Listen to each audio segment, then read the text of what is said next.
Today, I'm showing you how to make my favorite meal of all time, crispy chow mein with beef and Chinese broccoli.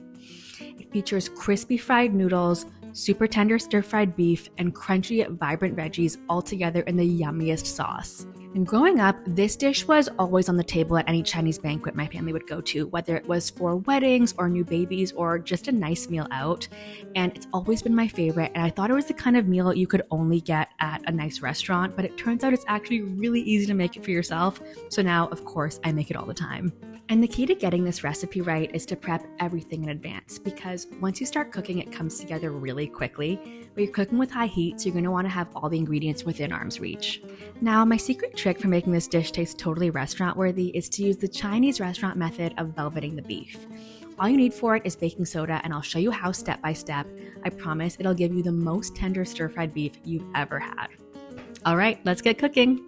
First, we need to prep our beef, and here I'm using flank steak, which I think works best for this recipe. And whenever you're cooking beef, it's important to identify the grain and then cut against it, because that will give you maximum tenderness. So since this is a larger piece of flank steak, I'm cutting it in half first with the grain and then slicing it into smaller pieces against the grain. As you can see, the fibers that are holding our steak together are now shorter and easier to bite, so you won't end up with any long, stringy pieces. Once we've sliced all of our flank steak into bite-sized pieces, we'll set it aside and then sprinkle it with 1 teaspoon of baking soda. Toss it together so the pieces are well coated, and this process is a Chinese restaurant method called velveting the beef. In scientific terms, the baking soda acts as a meat tenderizer by changing the physical composition of the meat fibers. Basically, it makes the beef really soft and tender, like velvet, so definitely do not skip this step.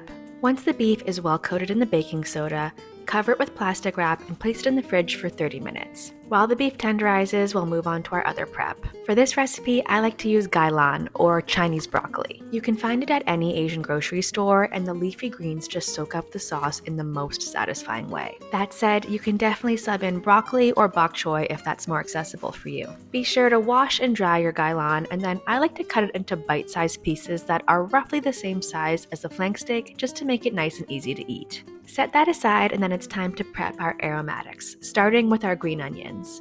We'll trim those ends off and then cut them into roughly 1.5-inch pieces. And for those thicker end pieces, I like to cut these into halves and quarters just to maximize the flavor. Set that aside, and then we'll move on to our garlic.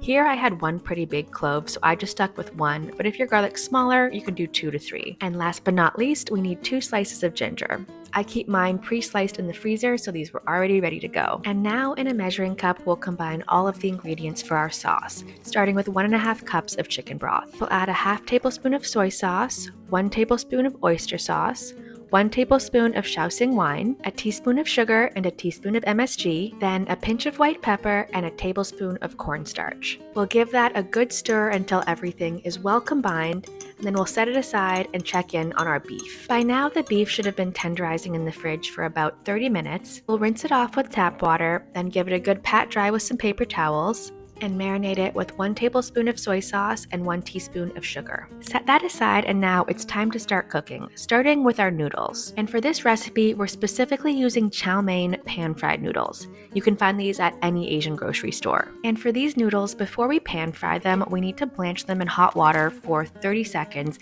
just to get off any excess starch so they don't become mushy. Give these a quick drain, and then into the same pan, drizzle about 2 tablespoons of neutral cooking oil.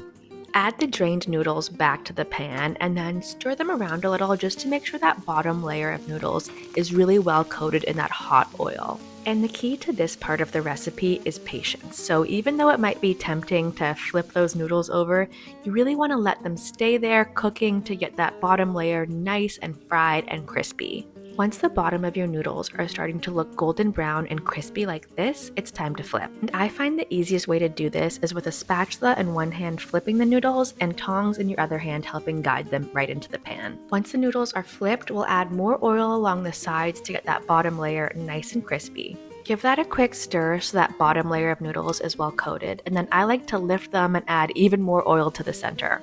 And I know this might seem like a lot of oil, but it really is the key to getting those super crispy noodles, which contrast so well with our sauce. Once those noodles are beautifully crispy brown on both sides, we'll set them aside on a serving plate. Then into that same pan, we'll drizzle in some more oil and add in all of our aromatics, so our green onions, our garlic, and our ginger. Let those sizzle for about 30 seconds before adding in the flank steak. And one thing you might notice is that after the beef has been velveted, it turns this really bright red. But don't be alarmed, that truly just means that the baking soda did its job and your meat is well tenderized.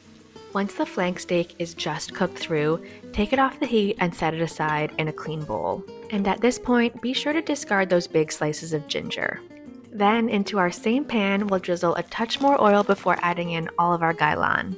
I know it might seem at first like your pan is totally overflowing with veggies, but just be patient and continue to stir fry these because they really cook down a lot. And once they've turned a beautiful bright green and they're just cooked through, it's time to add in our sauce.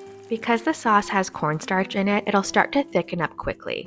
And once it looks like this, it's time to add the beef back in. Give that a good stir and a quick taste test. Feel free to add in any additional soy sauce or sugar as needed. One thing to know is that this sauce should be pretty well salted because it's going on the plain noodles. And if you're unsure, you can always try one bite of noodles with one bite of the sauce to make sure it's just right. While the sauce is still steaming hot, pour it over top of those crispy noodles.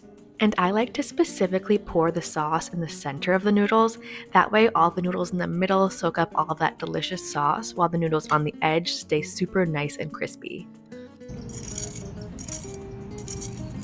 And the key to getting a perfect bite of this dish is to make sure you're getting a combination of those super crispy fried noodles with those silky soft noodles from the center. And that's how easy it is to make your very own crispy chow mein with beef and Chinese broccoli. And the best thing about this recipe is that it is endlessly riffable. So once you get the hang of it, you can easily sub in your favorite proteins like chicken or shrimp or whatever veggies your heart desires. Okay, it's finally time to eat, and just look at that. Oh my god, my mouth is watering. It looks so good.